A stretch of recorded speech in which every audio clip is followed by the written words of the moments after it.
वनगमन पूर्व राम के द्वारा दान की कथा। बड़े भाई राम की आज्ञानुसार लक्ष्मण गुरु वशिष्ठ के पुत्र सुयज्ञ को अपने साथ ले आए। राम और सीता ने अत्यंत श्रद्धा के साथ उनकी प्रदक्षिणा की। इसके पश्चात उन्होंने अपने स्वर्ण कुंडल, बाजूबंद, कड़े, मालाएं तथा रत्नजटित अन्य आभूषणों को उन्हें देते हुए कहा, हे मित्र, जनकनंदिनी सीता भी मेरे साथ वन को जा रही है, इसलिए ये अपने कंकण, मुक्तमाला, किंकणी, हीरे, मोती, रत्नादि समस्त आभूषण आपकी पत्नी को दान करना चाहती हैं।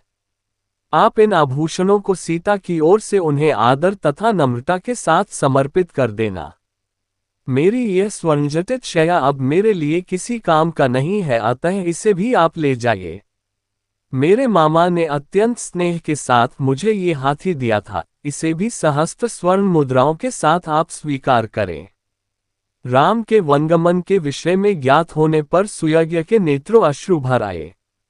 सजल नेत्रों के साथ राम के द्वारा प्रदान की गई वस्तुओं को उन्होंने ग्रहण किया और आशीर्वाद दिया, हे राम, तुम चिरजीवी हो। तुम्हारा 14 वर्ष का वनवास तुम्हारे लिए निष्कंटक और कीर्तिदायक हो।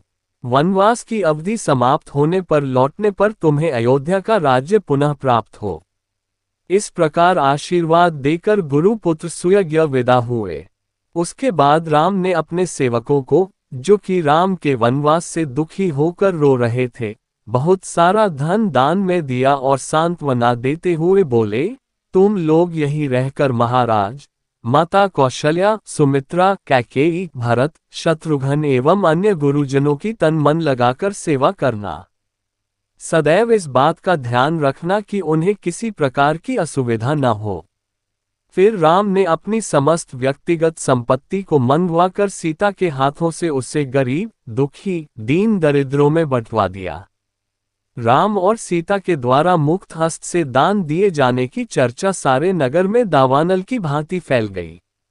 उन दिनों अयोध्या के समीपवर्ती एक ग्राम में गर्ग गोत्री त्रिजटा नामक एक तपस्वी ब्राह्मण निवास करता था। उनकी बहुत सी संतानें थीं और वह अत्यंत दरिद्र था। उसे अपनी गृहस्थी का पालन पोषण करने में अत्यंत कठिनाई होती थी। राम के द्वारा किए जाने वाले दान की चर्चा सुनकर उसकी पत्नी ने उनसे से कहा, हे स्वामी, आपको भी ज्ञात हुआ होगा कि अयोध्या के ज्येष्ठ राजकुमार श्री रामचंद्र जी अपना सर्वस्व दान में वितरित कर रहे हैं। आप भी उनके पास जाकर याचना करें। हमारी निर्धनता और दरिद्रता से तथा आपकी याचना से द्रवित होकर दयालु राम हम पर भी अवश्य ही दया करेंगे और इस दरिद्रता से हमारा उद्धार कर देंगे।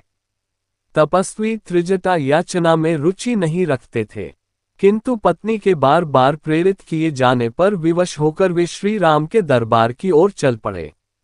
वे शीघ्रातिशीघ्र एक के बाद एक 5 ड्योढ़ियां पार करके राम के समक्ष जा पहुंचे।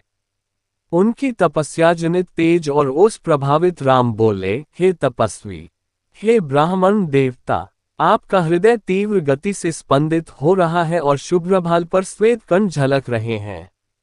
ऐसा प्रतीत होता है कि आप बड़ी दूर से तीव्र गति के साथ चले आ रहे हैं। आपकी वेशभूषा आपके धन का अभाव का परिचय देता है, अतः आपने अपने हाथ में जो दंड रखा है उसे आप अपनी पूर्ण शक्ति के साथ फेंकिए। ये दंड जहां पर जाकर गिरेगा, आपके खड़े होने से उस स्थान तक जितनी गौ खड़ी हो सकेंगी मैं आपको अर्पित कर दूंगा और उन गौओं के भरण पोषण के लिए भी पर्याप्त साधन जुटा दूंगा।